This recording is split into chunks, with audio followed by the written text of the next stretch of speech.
एक बार जब 2009 में माननीय हर्षवर्धन जी लड़ रहे थे तो उनकी पत्नी जो थी और हमारी पत्नी वो भी मेरी सहेली थी, सब लोग गए छितही तो अपने कार में पीछे पोस्टर वोस्टर कुछ बिल्ला उल्ला रखी थी। जो ही हम लोग पहुंचे तब तक वो सब औरतें निकली और कुछ एक आदमी आ गए, कहे करे कुछ लाई लोई बातें। तब उन्होंने, अब यहाँ के रहने वाली नहीं, बेचारी अच्छे परिवार की, उन्होंने कहा डॉक्टर क्या कह रहे हैं सब, का लाई बाटी का कह रही हैं? अरे हम कहली रुपया खोज रही हैं सब। कहे रुपया वोट देने के लिए? हम कहे हाँ। पहले अरे छोड़िए, तो बड़ा गिरावट आ गया इस क्षेत्र में। हमने कहा उसकी शुरुआत हुई है, पहले इसके पहले जो है आपके भाई साहब हर्षवर्धन जी एमएलए हुए, एमपी हुए, वो लोग संघर्ष से हुए थे ना, कोई एक कप चाय नहीं मांगता था। यह गिरावट भी हमारे क्षेत्र के दुर्भाग्य का कारण रहा है और इस पर भी सोचिएगा जरूर एक बार, क्योंकि नेता के पास जो है वो ठेकेदार होगा तो उसके पास अतिरिक्त रकम होगा, वो बांट सकता है, लेकिन जो नेता होगा विजय सिंह जैसे लोग के पास ये सब संभव नहीं है, नहीं कर सकते हैं। तो यह अगर सोच रहेगी, अच्छा नेतृत्व होगा, जैसे अभी और विजय सिंह ने कहा, किरण चौधरी जी नहीं, वो बेचारे वहां राहुल गांधी जी जो आज पूरे भारतवर्ष में नाम कर रहे हैं, कश्मीर से कन्याकुमारी तक उनकी यात्रा हो रही है। और क्यों हो रही है इस पर भी हम एक मिनट ये बोलना चाहते हैं। आज जो देश की स्थिति है वो कहां से कहां चली गई है। किसान हो, मजदूर हो, व्यापारी हो, सभी लोग तबाह और बर्बाद हो गए हैं। उसके लिए राहुल गांधी ने यह संकल्प लिया कि हम भारत जोड़ो यात्रा करेंगे। और बीजेपी पास है क्या? बीजेपी केवल हिंदू मुसलमान और कुछ नहीं है, उसके पास कुछ नहीं है। और राहुल गांधी जी ने इसी सोच के साथ कन्याकुमारी से कश्मीर तक यात्रा उन्होंने शुरू किया है 5 दिन पहले, 3750 किलोमीटर की यात्रा। और आपको बतावें कि आजादी के पहले जब ये देश गुलाम था तो सबसे पहले महात्मा गांधी ने यात्रा किया था, दांडी यात्रा, नमक आंदोलन, आप लोग जान रहे होंगे, गुजरात में। और उसके बाद आचार्य विनोबा भावे ने किया था भूदान आंदोलन। उसके बाद चंद्रशेखर जी जो इस देश के प्रधानमंत्री थे उन्होंने किया था, जगन मोहन रेड्डी ने किया था उसके बाद। लेकिन इतनी बड़ी यात्रा महात्मा गांधी के बाद अगर कोई कर रहा है तो राहुल गांधी कर रहे हैं। बीजेपी बेचैन है क्योंकि उनकी सोच जो है, राहुल जी की जो सोच है कि हमारा देश कहां चला गया, सारी फैक्ट्रियां बंद, सारा चीज बंद, महंगाई जो है भस्मासुर महिषासुर जैसे मुंहबाई हुई है। हाँ, तो और भी आप लोगों से संबंधित एक बात बहुत आपने बताया तो हमारे अभी मैंने संज्ञान में था, याद नहीं पड़ रहा था। इसी कानून के खिलाफ राहुल गांधी ने वहां पर आंदोलन किया था भट्टा परसौल में, गाजियाबाद में जो पड़ता था। और वो ट्रैक्टर चलाए, उन्होंने कहा कि आपको जो करना हो, फायरिंग कराना हो फायरिंग करा दीजिए, लेकिन ये किसानों की हत्या हम नहीं होने देंगे। हम मजबूरन मोदी जी को झुकना पड़ा। तो आप लोग अगर खड़ा रहेंगे, अगर संघर्ष वाले लोगों का साथ देंगे तो निश्चित रूप से बदलाव होगा। और हम आप लोगों को धन्यवाद देते हैं और लाख लाख बधाई देते हैं कि आप लोग आए। हम अपनी बात समाप्त करते हैं।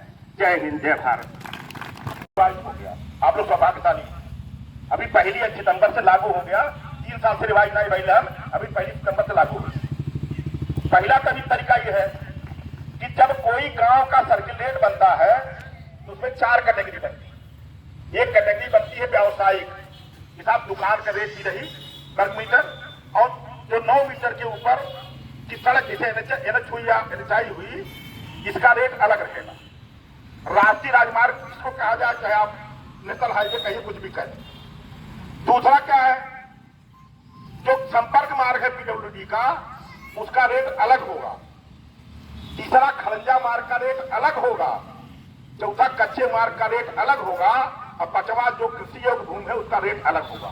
अब आपके साथ बेईमानी क्या हुई कि जो सबसे न्यूनतम रेट है, लगभग आप फरंदा तहसील में 17 गांव है, 17 गांव प्रभावित हो रहे हैं पूरे फरंदा तहसील।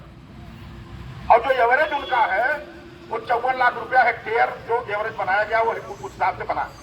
उस हेक्टेयर के हिसाब से मैंने जोड़ा है इसमें 540 गुणे 2 87,480 रुपया एक डिसमिल का दाम आपको मिलेगा। और उसको इसे कैसे मिलना चाहिए? जो सर्किल रेट से आप हमसे बैनामा करवाते हैं, तो जब आप मेरी जमीन ले रहे हैं तो उसी रेट से ना हमको मिलना चाहिए। लेकिन वो रेट बहुत महंगा, वो सरकार आपको नहीं देगी। सच्चाई वो लगभग चला जाएगा डॉक्टर साहब 13-14 लाख रुपया डिसमिल। लेकिन जब आप 87 नहीं लेंगे और लड़ने को तैयार होंगे तो आपका बीच का समझौता करेगी सरकार और पार्टी बैठ करके, तब कहीं न कहीं आपका जो रेट है वो इसलिए हो जाएगा। और तीसरी चीज है कि अगर किसी बीच में विवाद आ जाए तो बाजार मूल्य से तय होता है। बाजार मूल्य क्या है? जैसे जब कोई ठेकेदारी आप एजेंसी लोगों से पूछिएगा कि जब बाजार में कोई सामान महंगा हो जाता है, मानिए किसी ठेकेदार ने कोई टेंडर ले लिया और बाजार में मानिए 60 रुपया कुछ नहीं एस्टीमेट बनाया, 90 रुपया कितनी हो गया, मोर 70 रुपया हो गया, तो विभाग से जाकर कहता साहब कि मैं काम नहीं कर पाऊंगा, आप इसको डीपीआर पे काम करवाइए। डीपीआर मतलब जो बाजार रेट होता, तो उसके अधिकारी जाते हैं गाँव में, वो गिट्टी का दाम पूछते हैं, सरिया का दाम पूछते हैं, बालू का दाम पूछते हैं और उससे 10% कॉन्ट्रेक्टर प्रॉफिट जोड़ करके वही एस्टीमेट बन जाता है, उसको सफाई कर देता हूँ। तो अंतिम रास्ता आपके लिए बनेगा वो बाजार मूल्य बनेगा डॉक्टर साहब। जो बाजार मूल्य यहाँ लोगों से पूछेंगे बाबू यहाँ कै रुपया डिसमिल पाए, तो क्यों बताई 4 लाख, क्यों बताई 5 लाख, क्यों बताई 6 लाख। तो जो बाजार मूल्य है उस पर भी अगर आपका मुआवजा मिल जाएगा तो भी आप सेटिस्फाई हो जाएंगे, ये मैं मान के चलता हूं। लेकिन इन सब चीजों के लिए एक बेसिक गलती हो गई, पता नहीं यहाँ हुई नहीं, वो गलत हो गई। जैसे आपने जमीन ले लिया और मकान बनवा दिया, लेकिन खतरे में वो भूमि लिखी हुई है। यहाँ गलती हुई है कि नहीं हुई है? यहाँ क्या लिखा है तब बताइए। आप लिखवाए ना, तो आप होशियार है ना। ये भी कितना जरिए अपने आवाज में लिखा बात खतरा में आवाज में बताओ हमें।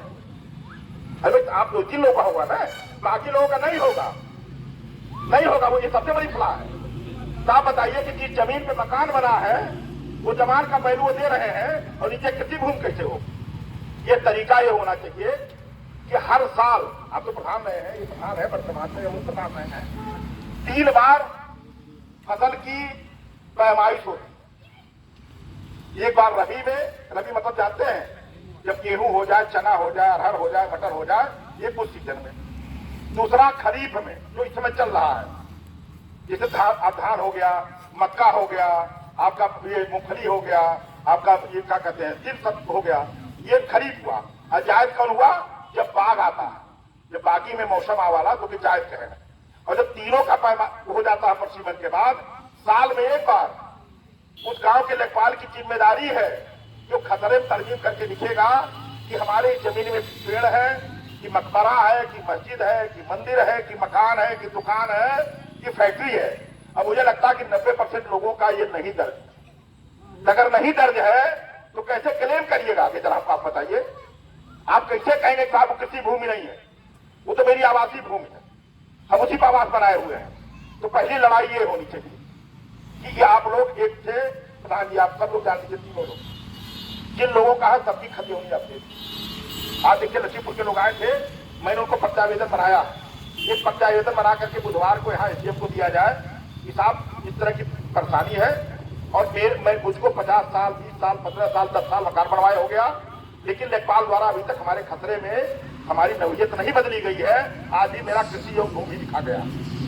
दूसरी चीज क्या है कि लड़ाई आपको 3 स्तर पर लड़नी पड़ेगी, एक जमीन पर भी लड़नी पड़ेगी। आपको याद होगा 4 साल पहले जमीन पर लड़ाई हुई, तब सुशाम हवेली बचल रहा, हमारे ही लड़ने बचल नहीं, क्यों लड़ने बचल नहीं। हाँ भाई पथवा ब्याज में पास के वो इतना ना आई भाई कोल्ही बाजार में कोल्ही लोग हमें वोट दे चाहे न दे जीवन भर, लेकिन आबादी के एहसान माने न बीजेपी के नाते बजे गया बच गए। उस समय आरके सिंह एक्सियन थे, उनका भाई मेरे साथ पढ़ता था डॉक्टर। जब उस समझौते का फोटो उसने देखा तो हमको फोन किया उसने, वहां से रहने वाले थे बादा के, वो चौधरी थे। कहा यार विजय भाई आजकल कहाँ बना तू? कल तो महाराजगंज जिले में है। कल तो मेरे भैया खड़ा बात है, हमने तुम्हारे भैया के हो? कल आरके सिंह एक्सियन है। हमने कहा यार ऐसे कराओ ने कोल्ही मर जाएंगे सब बेचारे दुकानदार। तब मैं आरके सिंह पास गया तो आरके सिंह ने कहा मेरे पास रास्ता ढूंढाइए मत। तब वो अलाइनमेंट बन गया। अब ये पिपरा से आगे सीधे गुलरिया में जाकर के सड़क मिल रही। तो जब आप लड़ेंगे तो प्रशासन भी जागेगा, लड़ेंगे तो अधिकारी भी जागेंगे, लड़ेंगे तो हम आप एक दूसरे के संपर्क में मजबूती से बांडिंग होती है ना। एक कहते हैं मजबूत जोड़ बनेगा।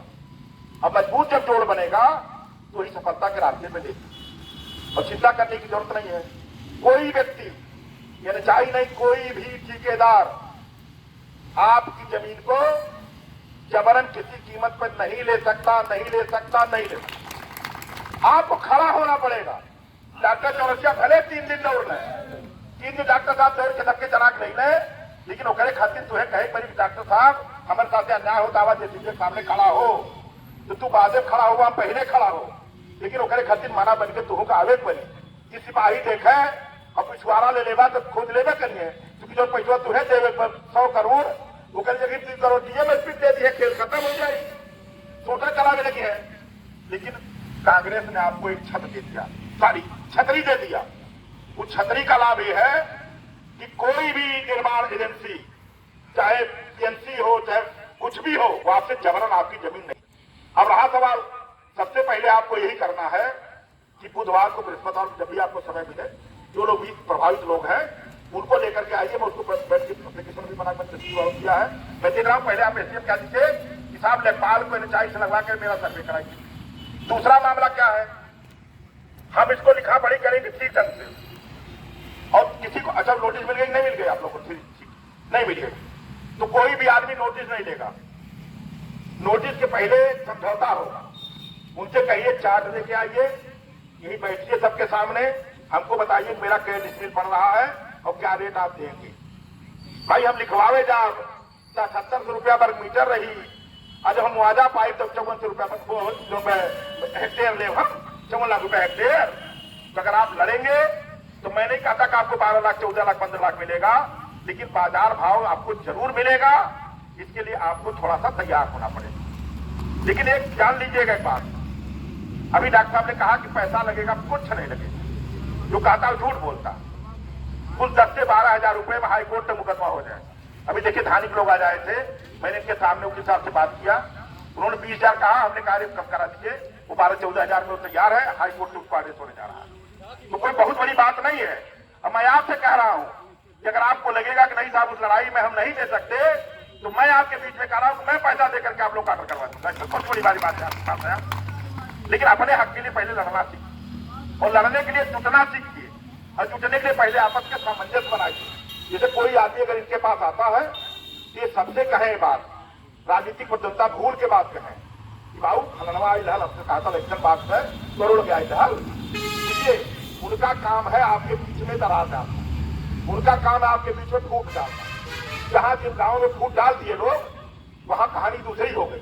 अब पैसिया में ही कुछ लोग नोटिस सब कर लिए, वो भी कल मेरे पास आए, वो कहा भैया हम तो ले ला नहीं सबके हमें दरखास्त से व्यक्ति के गई लाना काला राशन द्वार बंद में खोले पे हम गंवार बनिए उठार का हम कहने करते बोलो ले आना। वो तो कुछ चीज कराई हो भाई, क्या कौन चीज कराई हो कहा के लिए वाले सोचा सकती। इसलिए आपसे मैं कहूंगा कि डॉक्टर रामायण चौरसिया जी और हमारे जो साथीगण हैं, जो रजिस्टर भाई है, प्रधान जी है, पूर्व प्रधान जी है, इन सब लोगों का जो एक समन्वय प्रयास था, वो प्रयास को गति दीजिए। अभी तो आप लोग बड़े सुरक्षित हालत में, वहां तो लोग बहुत एडवांस स्टेज में है भाई। वहां तो सर्कुलर डी लागू हो गया, जहां अवार्ड हो गया, उनके लोगों ने अपना पासबुक दे दिया, उनके खाते पैसा डाल दिया। अब वो लोग कहेंगे कैसे होगा, हम कहें दरखास्त लिखिए मैनेजर को, नहीं हम लिख देते हैं कि साहब मैं खाते का स्टेटमेंट निकलवाया तो मेरे खाते पता नहीं कहाँ कितना रुपया आया हुआ था, किस रुपये को वापस कर दिया जाए। मैनेजर करते हुए खाता भेज दिए, छुट्टी। हमें तो बर्बादी बात है भाई कि हम कानून से लड़ा, जब न फिर पैसा। इसलिए आपसे कहूंगा कि आज पहली बैठक थी, डॉक्टर साहब कहला पानी आओ तो पानी आओ तो अंकल यहाँ आनी पानी से संघर्ष रुकाला। अरे बरसत करी, भगवान करे बरसे कौन हमें दिक्कत है। तो आपसे एक बात कहूंगा कि पहले संगठित रहिए, और संगठित जब रहिए तब संघर्ष करिए। हाँ बोला।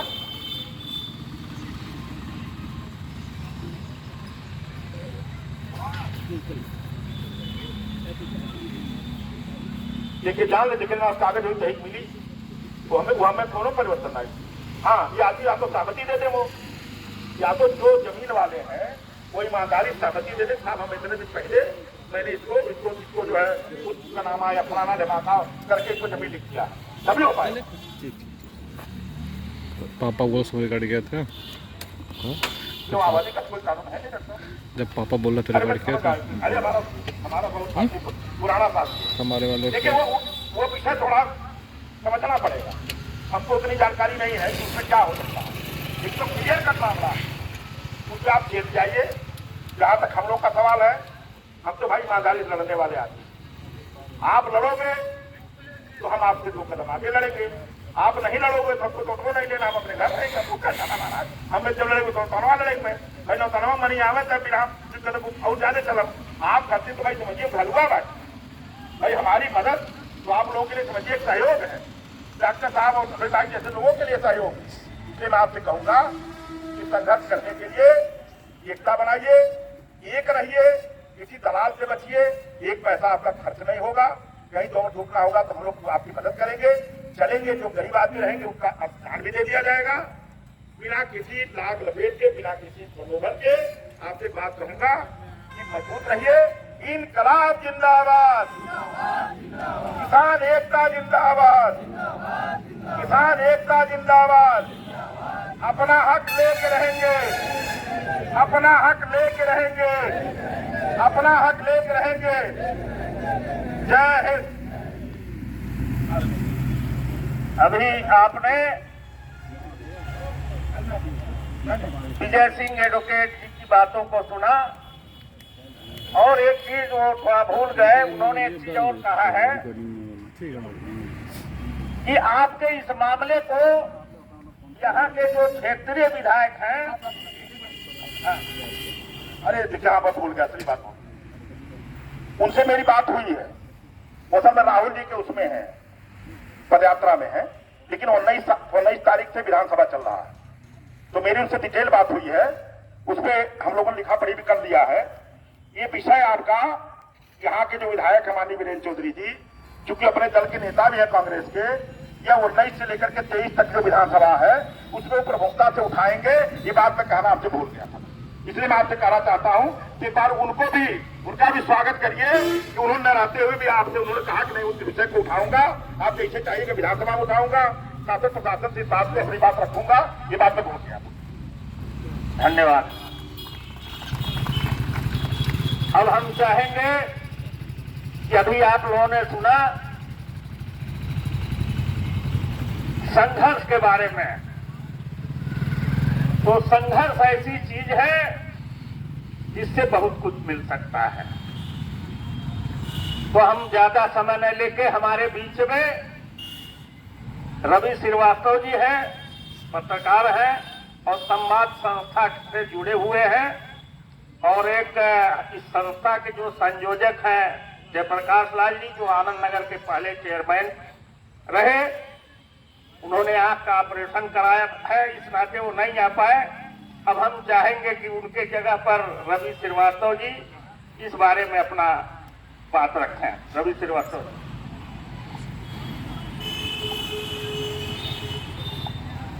परम आदरणीय संवाद संस्था के संस्थापक, कांग्रेस पार्टी के लोगों ने एक संस्था का निर्माण किया जिसका नाम संवाद।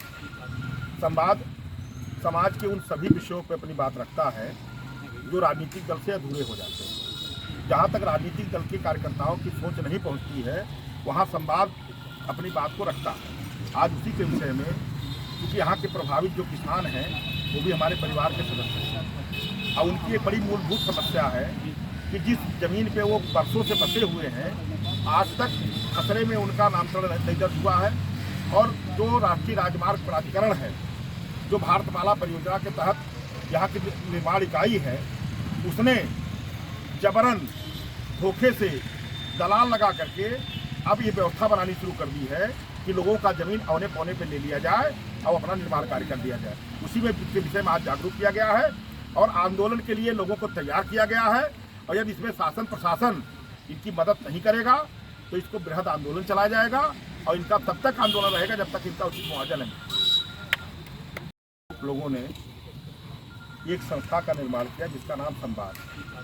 संवाद समाज के उन सभी विषयों पर अपनी बात रखता है जो राजनीतिक दल से अधूरे हो जाते हैं। जहाँ तक राजनीतिक दल के कार्यकर्ताओं की सोच नहीं पहुँचती है, वहाँ संवाद अपनी बात को रखता है। आज उसी के विषय में, क्योंकि यहाँ के प्रभावित जो किसान हैं वो भी हमारे परिवार के सदस्य हैं और उनकी एक बड़ी मूलभूत समस्या है कि जिस जमीन पे वो बरसों से बसे हुए हैं, आज तक खतरे में उनका नामकरण नहीं दर्ज हुआ है। और जो राष्ट्रीय राजमार्ग प्राधिकरण है, जो भारतमाला परियोजना के तहत यहाँ की निर्माण इकाई है, उसने जबरन धोखे से दलाल लगा करके अब ये व्यवस्था बनानी शुरू कर दी है कि लोगों का जमीन औने पौने पे ले लिया जाए और अपना निर्माण कार्य कर दिया जाए। उसी में के विषय में आज जागरूक किया गया है और आंदोलन के लिए लोगों को तैयार किया गया है। और यदि इसमें शासन प्रशासन इनकी मदद नहीं करेगा तो इसको बृहद आंदोलन चलाया जाएगा और इनका तब तक आंदोलन रहेगा जब तक इनका उचित मुआवजा नहीं।